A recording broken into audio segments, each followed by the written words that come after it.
and the beers in the air.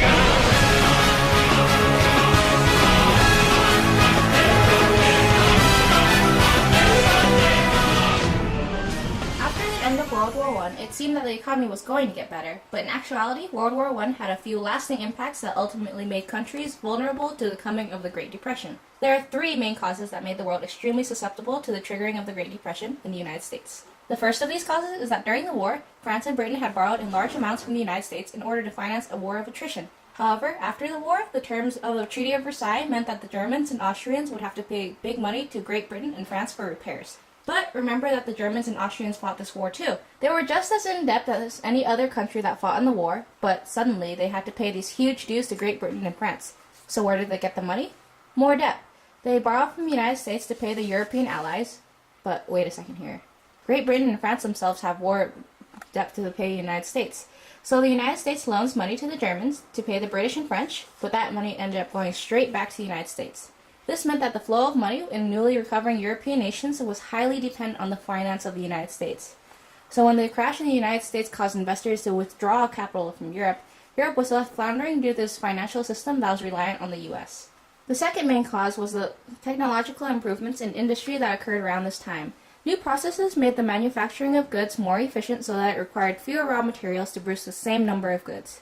This sounds like a good thing, but obviously this is world history and good things just don't happen. Greater industrial efficiency causes demand for raw materials to decrease and causes prices to drop. As a result, the producers suffer from this change. And remember that the producers of raw materials during this period are the poor, pre-industrial colonies of Europe.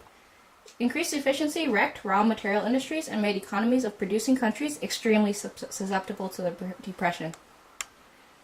The third reason why World War I made us so vulnerable to the Great Depression is that during the war, Europeans were too busy fighting each other to actually farm. Agricultural output declined in Europe as farmers became soldiers. As a result, the United States, Canada, and colonial regions expanded their own agricultural production to make up for what the Europeans weren't farming anymore. This works during the war, but when Europeans resume agriculture after the war, there's way too much farming going on. The surplus causes prices to collapse around the world, and farmers literally become dirt poor. When farmers are poor, they no longer buy from manufacturers, and when manufacturers can't sell their inventory, they fire people and cut back production, which leads straight to the Great Depression. These three reasons were ultimately what allowed the market crash that catalyzed the Great Depression to become so severe so quickly. The crash on October 24th, 1929, also known as Black Thursday, occurred because during this post-war period, the United States experienced an economic boom that encouraged people to invest money that they didn't have and to borrow from banks or mortgage their homes to pay for it. When people began warning of overvalued stock prices, everyone freaked out and sold all their stocks on a huge panic.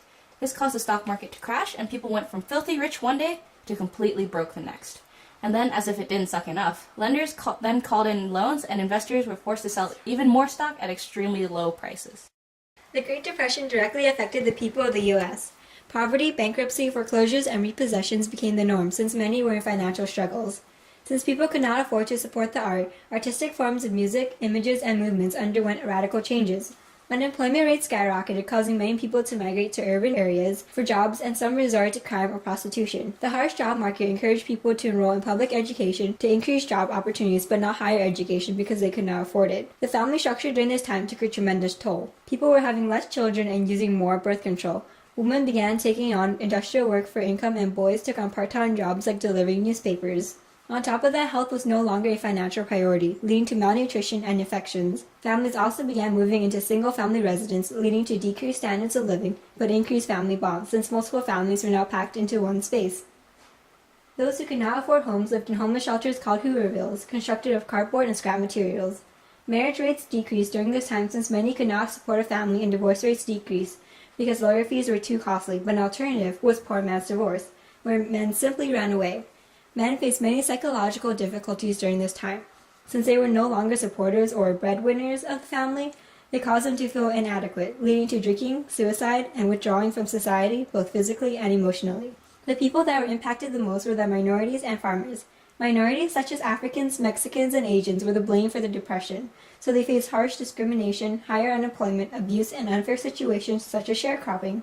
A direct result of discrimination was increased ethnic communities due to race and religious categorization. Farmers, on the other hand, struggled with sharp drops in food pricing and overproduction after World War I, as drought, dust storms, and land degradation became common. To escape the problems of depression, many people resorted to suicide, alcohol, and cigarettes. Even though the Great Depression began in the United States, it quickly spread worldwide. After World War I, the U.S. became a major creditor of post-war Europe, where economies were affected negatively by war, debts, and reparations. So when the American economy fell, U.S. investment credits going to Europe stopped, causing the Great Depression to take toll on the people and countries there. Germany was forced to borrow a lot of money to pay reparations to the winning side of the war and to pay for industrial reconstruction.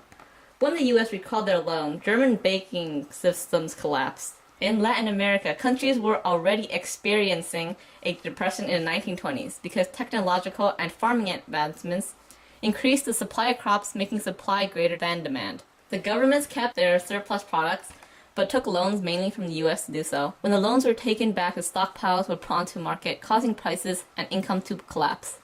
So, the Great Depression created political instability and economically devastated populations around the world. However, people did not react the same way as people did in America. In Europe, the Depression caused the spread of totalitarianism in Europe and Nazi takeover in Germany. While in Asia, poverty was normal for most of the population, so most were more concerned about the cruelty of the spread of Japanese imperialism. The rise of militarist governments in Asia and Europe and the popularity of ideas like totalitarianism occurred with the help of the Depression, because the economic hardships and suffering caused by it made people become attracted to leaders such as Benito Mussolini, who promised great futures. In less industrialized nations, such as Argentina and Brazil, economies and labor were affected, but they did not suffer as much as industrialized nations. Some non-developed countries did, however, experience severe depressions. Overall, industrialized nations and exporting countries outside the U.S. were all affected by the Depression. Unemployment rose and industrial output fell. This was due to the flawed responses governments made. Nations tried to reduce spending as a remedy to the Depression by increasing tariffs and saving money, but it just worsened the economies by lowering demand. Governments also kept the gold standard, which forced fixed exchange rates, leading to expenses that no average person or business could pay. These responses allowed the Great Depression to take a hold of many nations and spread quickly across the world. Now, how did they recover from the Great Depression? First of all, over the course of the economic slump, many governments had reacted differently, some actively participating in creating economic growth, and some just straight up ignoring it. Once the Great Depression struck, those who participated began to come up with different solutions to solve it. As a result, Keynesian economics surfaced. This theory proposes that instead of economic output, the goods being produced, being influenced by the supply, it is more related to the demand. This suggests that the cause of the Great Depression is because people didn't really want any of the goods or services that were provided at the time. John Maynard Keynes suggested that increasing money supply, redistributing incomes, and taking up public works projects would be the key to escaping the Great Depression. New policies such as the New Deal and the Banking Act all worked to improve the economic conditions of the U.S. President Franklin Roosevelt proposed the New Deal and designed a system that prevented banking systems from falling and provided jobs. In this, the federal government was able to come in and intervene if the economy continued to fail. Some of these policies fixed issues during the Great Depression, but also some worsened the situation. However, what allowed the U.S. and other industrial empires to recover was when they decided to abandon the gold standard. At around 1933, people began to discard the standard. This is a system where the value of currency is measured with gold, creating fixed exchange rates.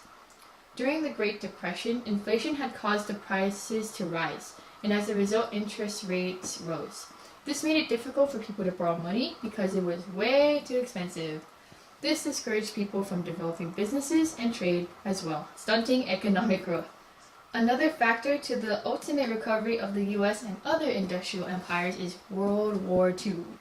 Although technically not during the Great Depression, the end of this war sort of drew the economic recovery to a final conclusion. This war, although didn't necessarily fix the economy, there was a surge in economic output and increased employment rates as well as industrial expansion. The end of the war introduced policies that reduced federal spending and taxation and encouraged entrepreneurship and economic growth. Today, the Great Depression may have been an event of the past, but it continues to boggle the minds of economists and historians everywhere.